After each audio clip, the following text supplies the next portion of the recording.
सितंबर के महीने में जीएसटी कटौती और नवरात्रि के डबल बोनांजा से ग्राहकों और रिटेलर्स दोनों की बल्ले बल्ले हो गई है।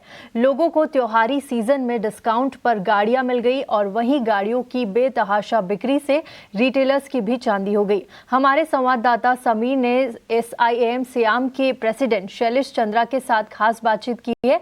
तो चलिए जानते हैं कि ऑटो सेक्टर को मिला बूस्ट आगे कब तक जारी रहेगा। चलिए ये बातचीत देखते हैं। शैलेश चंद्रा सियाम प्रेसिडेंट हमारे साथ हैं। सर धन्यवाद बात करने के लिए। पहला सवाल यही कि सितंबर सेल्स और ओवरऑल पूरा अगर आप Q2 देखें तो काफी पॉजिटिव नजर आ रहा है। आपका अपना एनालिसिस क्या कहता है और उसके पीछे का लॉजिक या तर्क क्या है? देखिए, जो सितंबर में हमने ये जो उछाल देखा डिमांड में, वो आप समझ सकते हैं कि पेंटअप डिमांड भी था। ठीक है। और फेस्टिविटी भी थी, नवरात्रा का समय था।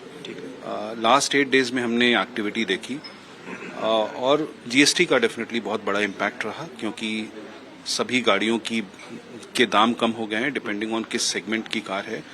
तो हमने देखा है कि ग्राहकों के सेंटिमेंट में काफी उछाल आया है, जो कि बहुत स्ट्रक्चरल चीज है, जो आगे जाकर भी हेल्प करने वाला है। और अक्टूबर मंथ में भी हम देखते हैं कि इसमें काफी, अभी तक 15 दिन बीत चुके हैं, हम देख रहे हैं कि काफी स्ट्रांग डिमांड है।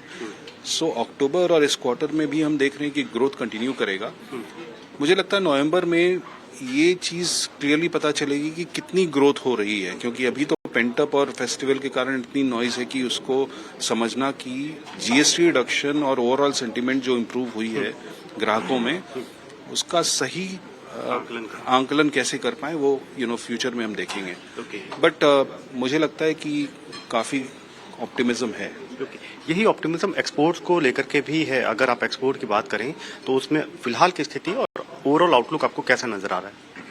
देखिए, हर कैटेगरी में मैंने देखा है कि नई मार्केट्स ओपन हुई हैं, या कुछ मार्केट्स जो है वो इंडियन प्रोडक्ट्स को ज्यादा अच्छा एक्सेप्ट कर रहे हैं। जैसे अगर मैं कार इंडस्ट्री की बात करूं तो साउथ अफ्रीका और मेक्सिको जब मैं देखता हूं तो इसकी ग्रोथ काफी ज्यादा हो रही है।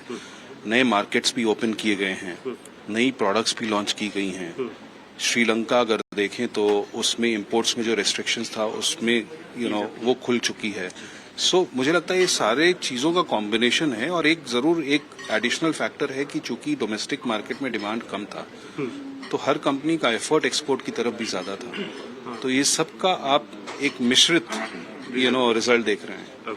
सर एक आखिरी सवाल, जो रेयर अर्थ मैग्नेट का जो असर था, इंडस्ट्री का मानना है कि थोड़ा लंबा समय तक चलेगा। यदि ये रहता है तो अभी का जितना पॉजिटिविटी देख रहे हैं, क्या आपको लगता है उसको कोई झटका लग सकता है? आपको लगता है कि ये जो स्ट्रॉन्ग आउटलुक है इसमें आपको बदलाव करने की नौबत आ सकती है?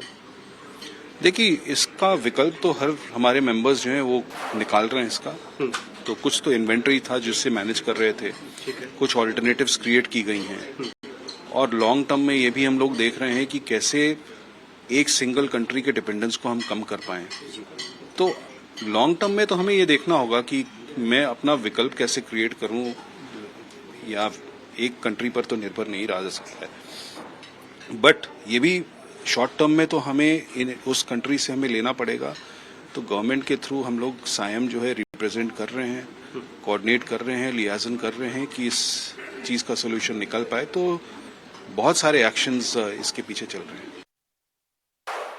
त्योहारी सीजन में अमेजॉन के ग्रेट इंडिया फेस्टिवल सेल्स के दौरान लोगों ने जमकर खरीदारी की। ग्राहकों को फेस्टिवल सेल में मिलने वाली छूट के साथ ही जीएसटी कटौती का भी डबल फायदा हुआ। Amazon India fashion and beauty के डायरेक्टर सिद्धार्थ भगत हमारे साथ